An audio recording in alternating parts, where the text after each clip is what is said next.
qualifiers, the Winter Wyvern middle. It looked very good, almost good enough to get here to TI, of course, beaten in the qualifiers by the TI-89 champions OG. It's very strong with the Aghanims timing, though, against Tiny, because of the HP-based, max HP-based damage on your Q that will consistently be reapplied if you do get Aghanims. Agree, but that got nerfed, so I think they're going to stay away from it, play it as position 4 or 5. We're going to have to see if this is a position 1 monkey.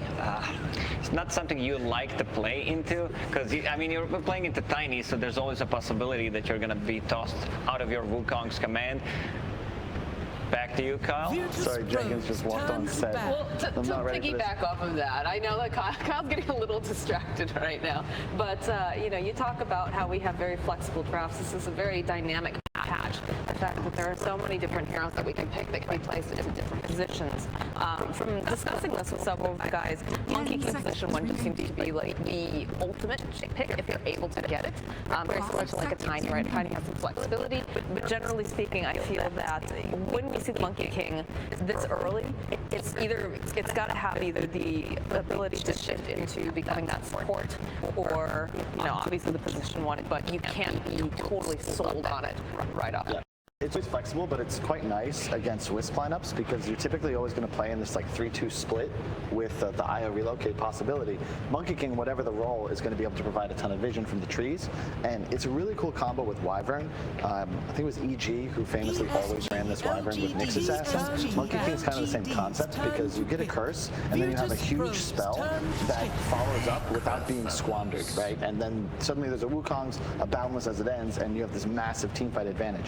That's a much earlier Necro than I'm used to seeing, but that is like a hard counter in theory to Tiny. Super high HP, super high armor, but the max HP damage on the Scythe, very effective. 10 seconds. Yeah, because Tiny and IO, they love to play like half HP. You know, there's going to be mech, Holy Locket coming out. The Necro has this ability to stop this type of a play.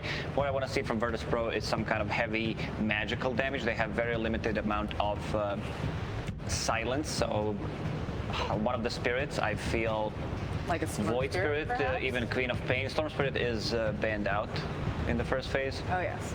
I have very bad vision, apologies. But yes, any sort of a spirit would be potentially very good considering the lack of lockdown. Although we are getting so this is kind of spirit for now. Yeah, but this is very up-tempo from Virtus Pro, but PSG LGD, like, they already wanted long fights. Now they really want long fights. And in addition, if they were to swap the Necrophos into the Darkseer lane, that's like the dream for you because you just spam Q, get regen off creeps, and you're never really going to get dove under tower. And I'm concerned because if you can't kill Necrophos, now they have even more save. This just ended Darkseer's laning phase. Like, you don't see this hero very often, but like Darkseer's kind of unplayable into Oracle. The Q spam dispelling the shield is a really tough matchup already for VP. It really is, and the combination with Necro, you become magic immune and physical damage immune, so literally no one can touch you. This is going to be a position 1 Monkey King from what I see. They have 3 repositioning abilities, Toss, Vacuum, and Kick from Earth Spirit, so Monkey King's Wukong's command might not be as, you know, effective as usual, but as Kyle said, you know, Winter's Curse can set things up. They're a bit limited on the lockdown, no silence. It's tough because without the Oracle, Monkey Carry is a bit exposed against Earth Spirit Darkseer because, you know, they're just going to pull waves, they'll get a level advantage, and suddenly they can run at the Monkey King. But now Oracle's there to pretty much secure the lane, and you're playing against 2 melee heroes. It's kind of the dream. Necro is also a traditionally very hard hero to rotate on. Earth Spirits don't like to have to stay in the lane. They want to be able to apply threat in like all places if possible. But you already have pretty durable laning setups from PSGLG, at least what they've revealed so far. Be Wyvern top then with potentially the last pick? Yeah, most likely. Yeah, most likely. I want to see something very active from PSG LGD. They're banning out the Last Track to deal with the illusions coming up from the Darkseer. There's still Void Spirit feels really good for both teams, and I feel Queen of Pain might be the other one, at least for Virtus Pro. I'm sorry, PSG LGD. They can still flex it. You know, this Necro can be off laner, and they know he's playing into Tiny. Tiny as a carry doesn't really deal that much damage. Necro has been used as a counter to like certain heroes like Spectre, where Necro completely dominates the matchup. Same goes for Ember Spirit, where the damage output is very limited early on. So is this a situation where PSG LGD, they're just really trying to solidify these lanes up, get that advantage early, and just make it so that way VP doesn't get the chance to get that footing? I think that they'll certainly come out ahead in the lanes. I don't know if they necessarily have to, looking at the lineup. I do agree with Lacoste. I think if you put the Necro into the Tiny lane, Tiny kind of always ends up harassing the offlaner just because of how much you CS with your tree grab, but Necro is going to get free Qs off of him. You get a lot of natural sustain just from last hitting. And if there's a Wyvern up there too, like, it could just be a very difficult lane for the Tiny, who, you know, much like the first game when the Bristleback was the win condition, we're now in a scenario where, yeah, sure, IO is like a mild steroid, but when Tiny's looked really busted in this tournament, it's with multiple sources of amplified damage. You know, a Slardar, an Ogre, a Magnus. And Lacoste is an oracle all to himself this time around, because he mentions the Spirit. This is, of course, something that GPK really enjoys playing, is quite skilled with, and also just one of those people that, you know, he's very aggressive and he likes to be able to make these high-octane plays. It fits the profile, exactly what they needed. They needed a hero that can jump the back line, make Oracle's life a nightmare pretty much, and Wyvern, and he is probably the best option that they had.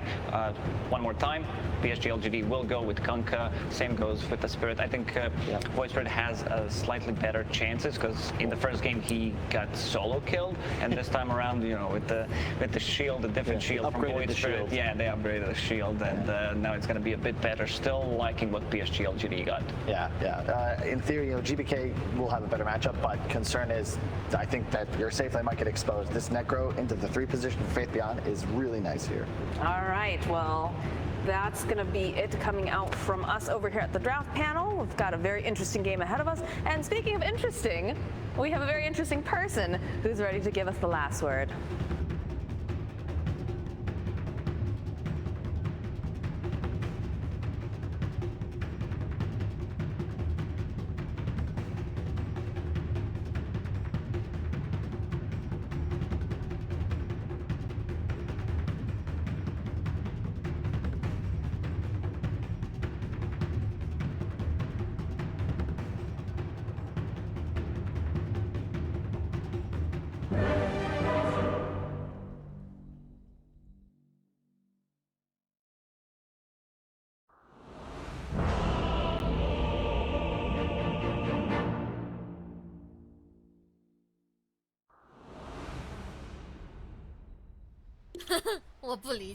Ladies and gentlemen, this is the face of the man who has to make content around Herald gameplay. Everybody out there in the world, it's a rough life out there for all of us. But yeah, Necrophos. Yes, so well put. Such an eloquent speaker, Jenkins. Thank you so much. All right, well. Why is it us? Why us? What happened? That's a short straw for everyone at the end of the day. It's fine here. But we're going to get into this game number 2 now. Virtus Pro backs up against the wall. Need to find something here in the very end. As already out towards the mid lane, LGD well on their way to try and secure this game number 2. I gotta say, man, I saw that Darkseer picked, just jubilation. I love this hero, it's so awesome. And then immediately the Oracle came out, and it was just, it's such a tough matchup. I can actually tell you something here. Tell me. Now, VP currently spamming the shame line of the beloved Sir Action Slacks. He did a winner's interview with Y. Did you hear what he said? He said, he talked about Oracle. He said, "Why? When's the Oracle coming out, man? It's your favorite hero." And Y's like, you know, it's like it was gifted to him. There's one hero where you see it and you go, Oracle. Give me Oracle. It's Darkseer. And the reasoning for that, if you maybe haven't played so much Dota, we'll get to that after, in case there's an engagement here. There might just be. Gotta be careful here by LGD. Roll in onto one, and GBK gets about here. Faith Beyond able to take the other. And just like that, we're off to the races. And already the Iron Shell. Yes. There it is. There it was, ladies and gentlemen. So you saw there was an Iron Shell on Earth Spirit. Well, I guess we'll go to step one. Iron Shell is a spell from Darkseer. He puts this little aura on you. It's a tiny little ball, and it damages heroes right next to you. Quite a bit of damage. And, you know, that's great. Earth Spirit, he likes to roll on top of people. He stuns them, he slows them, and he just keeps hitting them. Well, you know, Oracle, he has this lovely spell called Fortune's End right there. That can take off any Iron Shells that are on the Earth Spirit.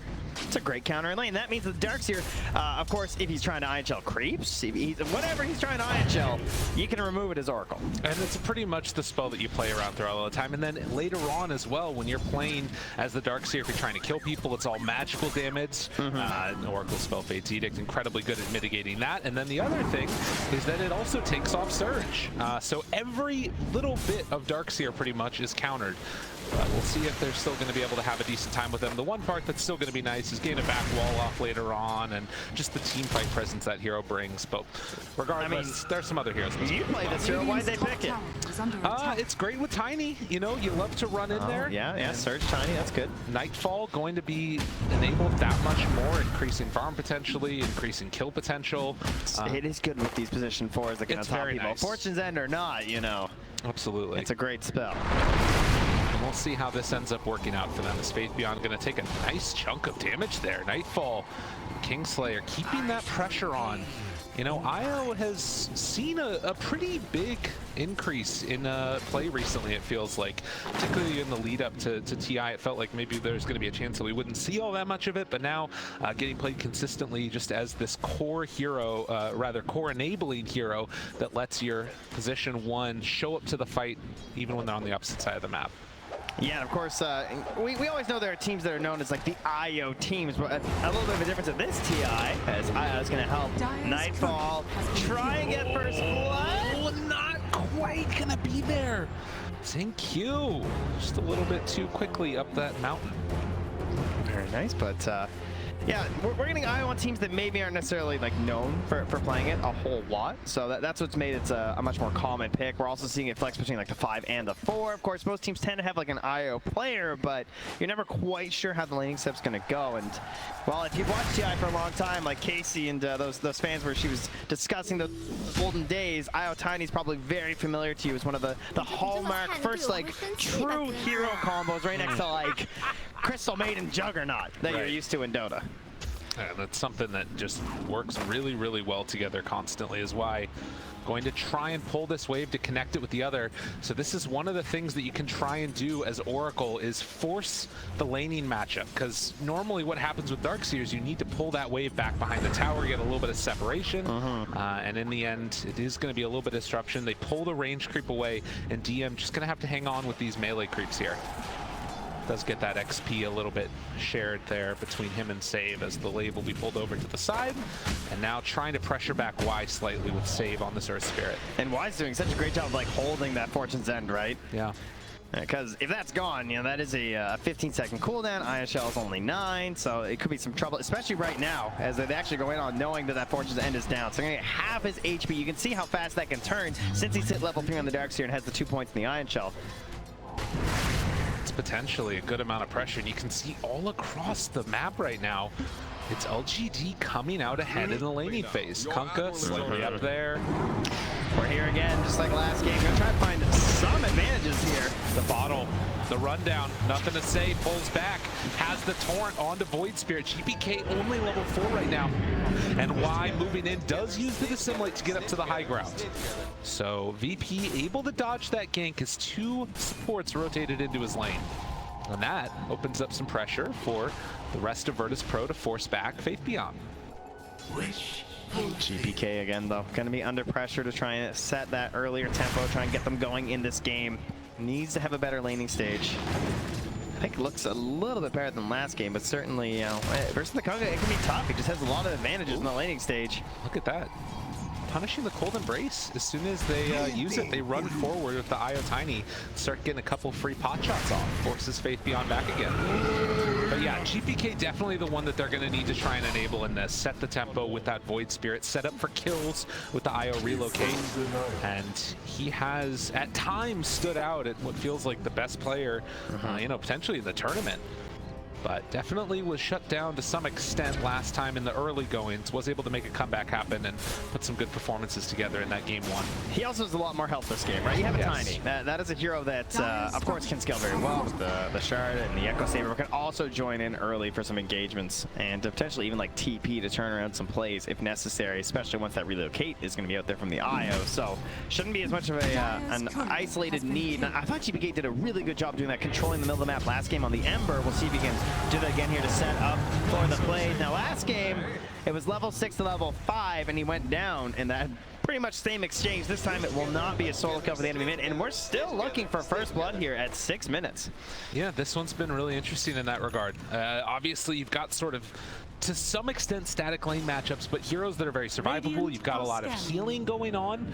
You know, on LGD's side, you've got Necro, Winter Wyvern, and Oracle, all are who about keeping people alive, and then likewise an Isle that just keeps people stacked up constantly, as Catapult Wave is going to be pressuring mid a little bit. And it looks like Y will move in, and they get the quick finish off on that one. Nothing to say, head back home. XTP comes back, full resources. Yeah, so hard to pressure the resources of Akanka. Pressure on the Zing Q, and there, the first blood of game 2. Going the way of Kingslayer. Not necessarily who would have expected it. Instead, the move through and save. Gonna go down as well. Nothing to say. Claims that one as Y also chased down. So a flurry of action. Suddenly we're 3 kills deep. Yeah, slow start. Now things are going to start popping off. And of course, someone who's very happy with this is probably DM, because that Oracle's long gone. He can lane a little bit more freely up top. And Ame still top of the board right now, just a little bit ahead of that Tiny. Well, as I said that, of course, you know, classic Castbackers. Tiny's going to jump on over there. But DM, you know, hard to track down this hero once you have the Surge available. Yeah, that is a very defensive, nice build to be able to go for there, as GPK again hanging out towards mid lane. LGD, do they want to make any type of moves early? I mean, you've got Boat, obviously only the 1-point nex at level 7, so the rotations feel like they might be a little bit tough for Kunkka until he gets a couple more levels. I think they're just fully ready to match any sort of aggressive plays from Virtus Pro. Nice dodge. Nothing to say. Not going to get by the 8th Remnant. Now, Boat comes down, kills off Kingslayer. LGD punishing the aggression from Virtus Pro as well. Oh, tries to get away, but the Monkey King a bit too quick on that as Ame finds the finish on DM. Yeah, I've just got a little bit too good of a start up here on this Monkey King. Treads and the orb. Now it's going to become a tough place for DM to come back to, and when a Darkseer loses the ability to freely go to lane, they have some problems, right? True. Like, you can try and like smoke with someone and go for an Iron Shell gank, but the hero likes to be greedy. You like to play in that same zone as like a Beastmaster or a Venomancer and kind of keep pushing out that wave and getting a lot of gold. So you're just going to TP right back up here. Check for wards to see if that's what was the problem last time, but doesn't get lucky. That feels real bad. Yeah. Clearly, I only died because they had wards. Right. I mean, it can't be that, you know, they outskilled me. I mean, Ame is, you know, he was reading those movements and was able to catch him pretty well on that Monkey King. Orb of Corrosion already done now, and going into the Echo Saber, so he is going to be quite stacked up. And a classic play now. If they're paying attention on that ward, he just walked back and Iron Shelled this Void Spirit who smoked. Looks like White quite noticed though, or maybe perhaps he was nicely played there to break off the 8th Remnant, but it didn't matter in the end. Still goes down. I think he knew. By the way he walked in there. Yeah, he was very prepared for that jump. And almost was able to get himself out as well. Would have at least forced one more jump there. Yeah, I mean, he even saw the ward get placed on the pillar, right? So, yeah, was well aware of the situation. And this is a nice move, I think, by Virtus Pro. Rotate into that Darkseer's lane, try and force the pressure onto that tier 1 tower, and enable your core, GPK, to move around and try and get some kills. But Kingslayer going to be caught again down bottom, not quite able to get that tether off. That was close. Nightfall.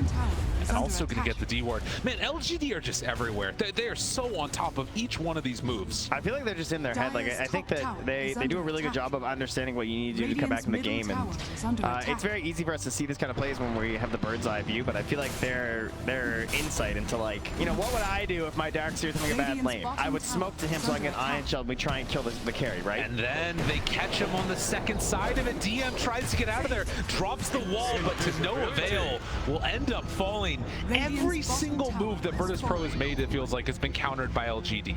Yeah, they're getting the big blocks out. They're just throwing up some lofty little shots to the basket. It's the big old slam down from LGD to get out of my face. GPK, though, does not want to be denied this pressure. Moves down bottom, and again, LGD, they back away. They're prepped, they're ready. But this is what we saw from them, at least in the previous game, that did start to look kind of well, was invading the jungle. It's so scary coming into this jungle, though. Like, I feel like these heroes are terrifying. A Necrophos, you try and kill him, maybe he just turns, gets you with a Scythe, right? The big heal up with the Ghost Shroud, that could go poorly. You're going to have the Rum buff on top there, too. Then there's the Winner's Curse turnaround plays. Like, I feel like Virtus.pro need to make these aggressive plays, but the punishing heroes are definitely there from LGD. You can see the way they want to play aggro, but in a moment, they walk forward. X is going to be used, not going to connect. Faith Beyond jumped on, but the turn! Oh, GPK messed around and found out. Faith Beyond. Where's the respect for the Scythe? It just takes him down. Roll afterwards, tries to find the backline. They catch now onto the Oracle. That's a good one to get. After toss afterwards, Magnetize doing a good amount of damage, but it's not enough. The heal comes out. And just like that, everything falling apart for VP yet again. Nightfall slowed, but they got bigger fish to fry as they're heading back towards mid to take the tower. Catapult still just heaving away. Make it nice and easy for LGD, and well, I mean, when you see the smoke get purchased from Y right there too, and that's gonna be flying out, you know, they're just moving, right? Yeah. They want to keep up this pressure. Man, who can stop LGD? This Virtus.pro team looked like it could have been the ones, but this game number one, everything's starting to go back and forth, but at the end was constantly into the favor of LG, and now this game number two, it looks like they've got everything ready. And they're constantly prepped. Virtus.pro, they need a comeback. And thankfully, they do have Darkseer, which is a good hero for it, with the vac wall combos. But they need to get into those items first. Darkseer combos, IO Tiny. Maybe there'll be something there, but they got some items first. And right now, I mean, GVK trying to look towards a straight Ags? That's going to be a ways away. That's a tall order. No Yules. I mean, pretty rough this game to go for the Yules. Doesn't really save you from a whole lot. Lots of punishes when you come down. And again, so that's a punish. All it takes is one. I like the friendly tips of boosting up your own team. Can I just say? That's true. Those are nice. We don't get enough of those. No. Motivate. Right. Motivation. You know, there's not as much fun though, are they? Well, I mean, yeah, well, I don't want to say unfortunate. It's just the reality. I think right now, though, I mean, LGD can do what they want. Friendly tips or offensive tips. They're choosing to pump up their own team. As Nightfall going to take these Ancients. The only core right now that's ahead of another core from LGD. Is under attack. And trying to get in towards that big item after the Echo Saber. Save nearby as well. They're just trying to hold on to some ground. And get DM some time. Only level 8 on this Darkseer. Yeah, he's going to need some help. He's definitely not the playmaker out of the Tri-Core right now with the start that he's had. So they're going to be relying on the Shadow Blade from the Tiny alongside the Relocates, as well as just the Void Spirit and the nature of how that hero operates. And I say GPK, knowing that he has to get involved a little bit earlier, will just straight up buy a Kaya, not going to be able to go for a bigger ticket item. And he's going to do a little hunt in there. Sees the rotation coming from Faith Beyond. They have a Boundless Strike if they want to use it. Got to watch that level 10 talent. Has the bonus range on the Scythe. Hey. Yeah. It's a little bit bigger than I think most people expect. Obviously, that talent being added relatively recently and can catch somebody off guard. But 3 to 8, and you can see already very much into the favor of LG, though certainly Virtus.pro not out of it. All they need to do is find those first set of items, hit a power spike, try and take that perfect fight. They have a lot of late game potential, but I do think that LGD are just, they see their timing. They're just looking for BKBs on the Kunkka as well as the Monkey King. They're going to start pushing forward. That'll all be also guarded by a pipe on this Necrophos. So magical damage going to be pretty poor versus this lineup. And look at the heroes of Virtus.pro. Yeah. It's like all magic, except for when Nightfall gets those big items and starts swinging. Maybe they can catch something before that pipe comes online and starts making a difference. Thank you. Drops it, spots it, sees him, wants to interrupt this, and well, the Avatos will turn into a quick kill. But can they get any more afterwards? That was a bit of a freebie. The Zenq was crazy. He did so. They're thinking about going for more here. TP's coming in. Nightfall right there on top of him. Y is out afterwards. DM just has to run away. Gonna try and relocate him out and does manage to get the escape. So it ends up being a trade right there of a 1-for-1 with likely an IO to die. As long as GBK stays alive up here, this is okay. Yeah. All right. Does get X, but not gonna find the combo. Oh, that's a freebie back down bottom. All right, we're good. Yeah, so like you said, GPK able to get out. They lose the 2 supports and still getting some farm on their heroes, but you can see LGD taking the move now to constrict the map. Try and put some pressure on the bottom tier 2. Yeah, I actually think that was kind of okay for Virtus Pro. In the state they're in, like there was 2 farming cores trying to get relocated out and just hit a bunch of creeps mid. Void Spirit's hitting creeps in the top lane. They only lose IO. Small victories here. That's the state of the game right now for Virtus Pro. Gotta find the silver linings where you can. But 4-10, 16 minutes in. And Virtus Pro with the Shadow Blade done. DM getting up to level 9, so he's got 3 points up in Surge. They've got potential to judge people quickly. Rest of the team moving in afterwards. Why? Gonna pop the ulti. Now the turn, wall down, getting the slowdown, but they've already lost GPK. And Why just walks away. Oh man, if he gets out of here as well, nobody from LGD really is going to get punished with this, with the Wyvern already dead. Why now? Okay, the jump forward, wants to make it live. Avalanche tries to get away, but not quite going to get out. At least they got that. That's down. victory though. The original one's still there. At Nightfall, he's got to run, got to hide, got to escape. DM TP's out right underneath that tree. And just like that, they managed to mostly escape. Oh, he got the pole, remember? Yeah, good. And there's the roll away. Nicely played. Finds. Oh no! With the winner's cards, turn around. No, they can't quite catch him. Almost got him there. Able to escape by the skin of his teeth. Save out. Well, they've stabilized at the very least, right? Positive stuff here for Virtus Pro. They're keeping the lead relatively the same here for LGD, but it is still a lead nonetheless. And first item delivered up to DM to hit the mech. Wants to go for that Aghanim Scepter, which kind of functions like a Midas and Summer Guards, and that like really sometimes you'll see them like rush it, so like just like ramp their gold. But obviously in this game, they really just need the multiple ion shells and to actually try and live in these fights. Make sure they don't get dispelled as well. So that Earth Spirit silence is going to become so key in these ones. If you can find that Oracle. You can see it right there. It's just such a low level, right? Yeah. Not much that he can do. They can't burst him fast enough without their full focus. Incredibly difficult game for Virtus Pro, but not impossible. Mech done, but he's going to need that and a little bit more to get out of this one. And didn't stand a chance. Man, they are just going one by one there. Save falls down. I'm able to get him. That Monkey King bars get some serious reach. PSG LGD. They came in as the favorites of the tournament. They haven't disappointed yet. And very close to continuing on in this upper bracket. Carrying an upper bracket finals appearance at the very least. They got that walking game too. The way they're moving around this map, I see like completely fearless. Game 1, using their vision a lot more, kind of following the vision. Now they just, I don't know, they feel kind of invincible. I feel like they're kind of getting a little bit disrespectful here in their movements here, and I don't even think they're going to get punished. Getting everything they want. Look at this ward just sitting under it up top right now for nothing to say. He's begging them to come fight him. It's like, I'm just going to kill your creep waves as they leave your base. You got tier 1, you got tier 2. I don't care. He's just out there. That's fine. You don't have a lane. He does not appear to care even a little bit. Aether Remnant not going to connect on to nothing to say. And this smoke, they're going to see the Io's courier. They're not going to kill it. They want the prize.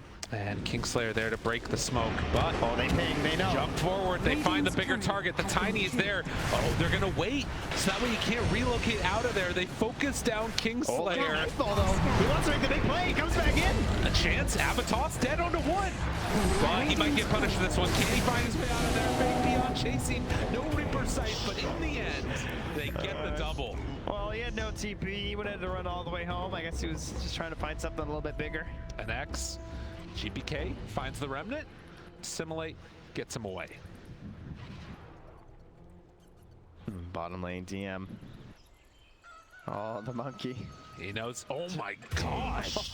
Is that an offlaner?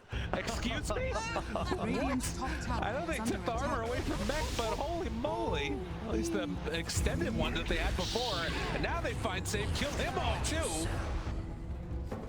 This is a thrashing in game number 2. Don't mind if I do.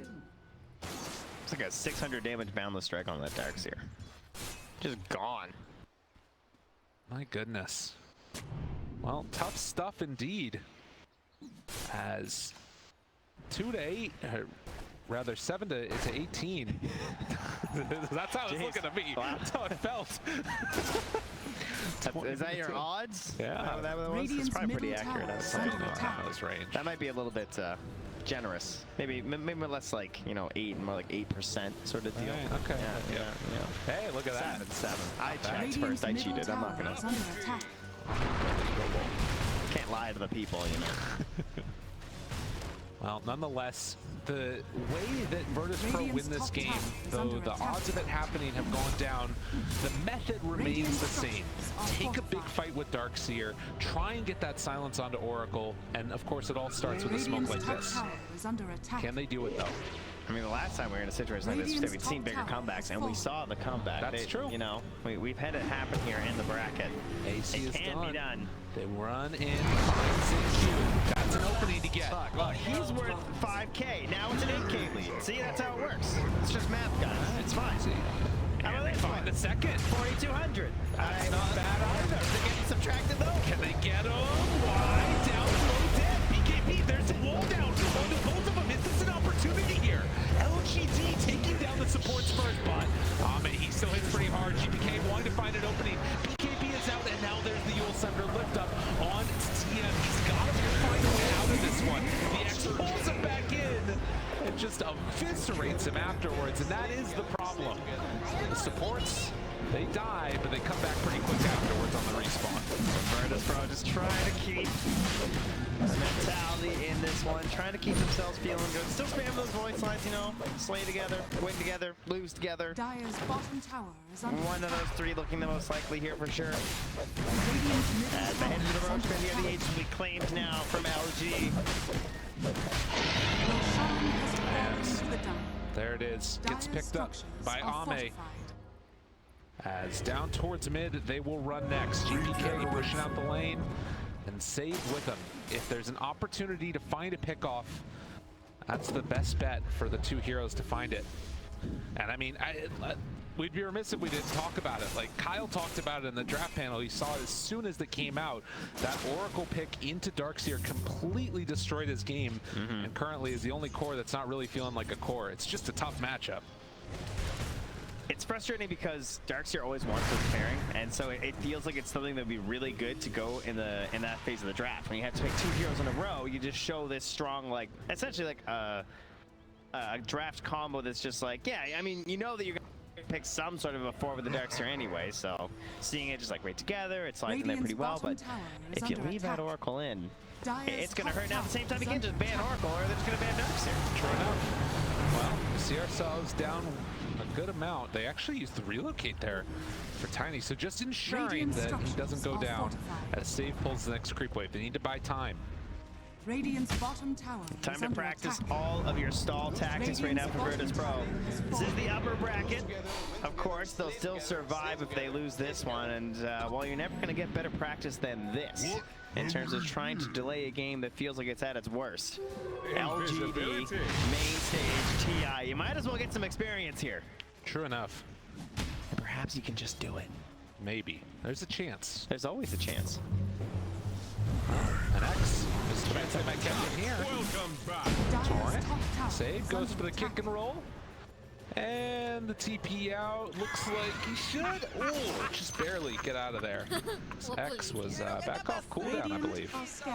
Just getting there, yeah. Look at this. They're hyping each other up. Hey, look at that. He keeps him out of there. Got away. Any delay is good. Great. Woo! There it is.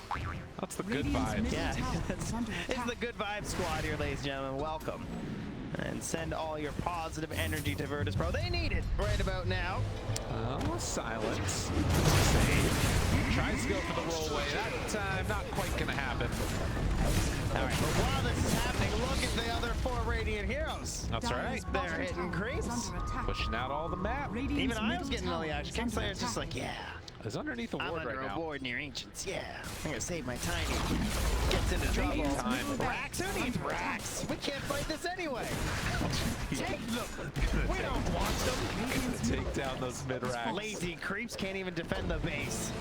We're doing the real work down there. Oh, you think we care about our bottom lane? Okay, yeah, maybe we do. And they're going to show up for this Guys, one. should we fight this one? Yeah. Smoke up. Virtus Pro. What can they do here to stop this? Potential round 2. The toss back play could be something to look for. Or the rollback, backing only onto one. All afterwards not doing nearly enough. They did find that Oracle, but can't quite get the kill. And Ryan's going to live through in a godlike spree. And, well, you turn around with the Wizards. Comes the Torn afterwards. One by one they fall, and LGD will not be denied. This team has been the hell and back. They're trying to finish this one off here. This upper bracket match, trying to get to that upper bracket finals. They turn on to GPK as well. Finish off that rack. Still one more tier 2 tower remaining. But LGD, they want to close this one out right now. Why with the blink lines? He's on his march to another Aegis, of course. Oh, yeah. Remembering his old friend who was there the last There it time. is. GG is called. We got 2 teams in the upper bracket finals that are looking unstoppable. And LGD is one of them. Are they the ensemble object or the immovable force? I hear Insania always talking about Team Secret and the wall. That's right. They must be the immovable force, so, you know, this must be the unstoppable one. And, of course, with this 2-0 victory, got a great matchup coming up very soon. And Virtus Pro going to have to head on back to the drawing board, figure out what they want to do as they try and continue.